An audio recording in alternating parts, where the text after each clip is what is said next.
Rhythm so vibrant, it sets minds alive. All right, so I saw your resume online, Stan, and I think you might be a fit for one of our roles. We're looking for someone to help us with our SOC 2 Type 2 report. We're looking for someone to help us with our ISO 27001 compliance and readiness. If you don't mind, can you walk us through your experience and what you've done? Over to you, Stan. Thank you, Mr. Akin, for giving me this opportunity today. I'm a data-oriented GRC professional with experience in making sure company follow security standards and framework.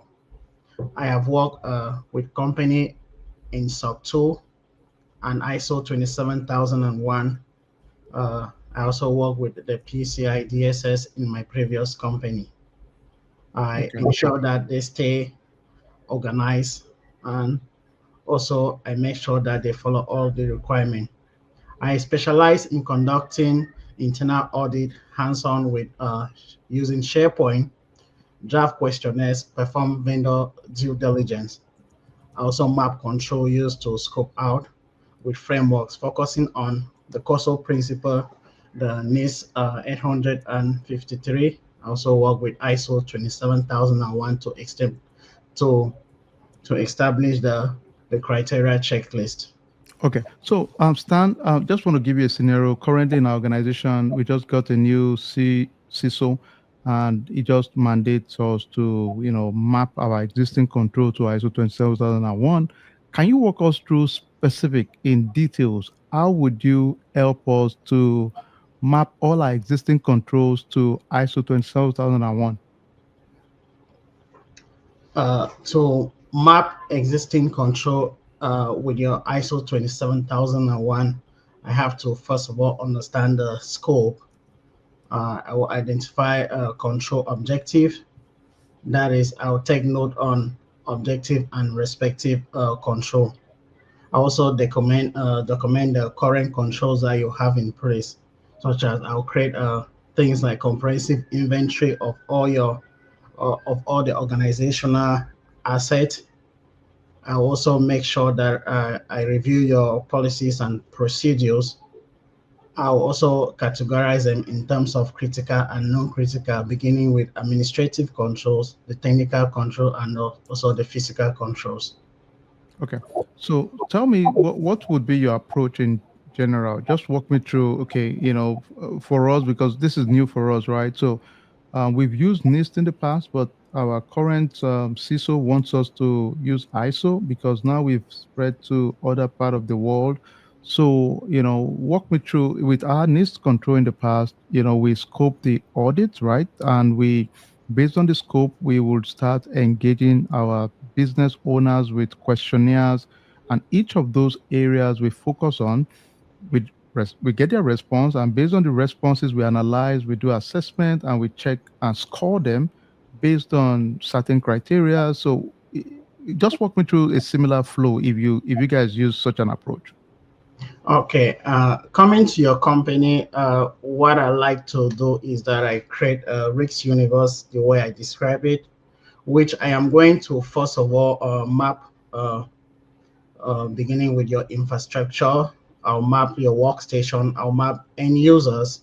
I'll also map stakeholders. What I'll do is that I'll categorize. When I start with infrastructure, I'll see what servers you're using. I'll see the desktops that you have in place. When it comes to workstations, I will check all the workstations that your your employees are using. And end users, I also identify the end users. I also be able to identify your physical locations or Okay. see where you are located. And Okay. Let me rephrase it, Stan. So let me assume you've mapped, you know, my controls, right? So we have all these controls. You benchmark it to ISO 27001, and you find gaps. Give me an example of a time you found a gap. What kind of gap did you find, and what was the next action plan for you? okay, in one of the audits that I was doing, I found a gap where uh, employees were were not longer existing in the company, but their login credentials were still available. So that was a gap that I identified in one of my internal audit. I also identify a gap that less privileged employees were using privileged accounts. So Okay. to remediate this, I had to contact my security admin and Okay. address this issue to him. Okay. So let me ask you, walk me through your approach to remediation. How do you approach remediation? Once I identify a gap, I have to review, analyze the result of my assessment. I will then classify based on their impact and likelihood. I'll use the risk matrix to prioritize them in terms of high, medium, or low. Then I'll engage with our stakeholder to confirm the priority of the Okay. issues and gather them additional insight. Then I will develop my plan, which in my plan I will clearly outline the remediation effort to achieve, such as compliance with the risk reduction. I'll also update the policies. I will implement new technologies. I'll also make sure that our employees are trained. Okay. So let's talk about implementing new technology. And I'm sure you'd agree with me, Stan. It's one of the thorny issue with business and stakeholders. If you tell me implementation of new technology, then I'm thinking of budget and cost restraint.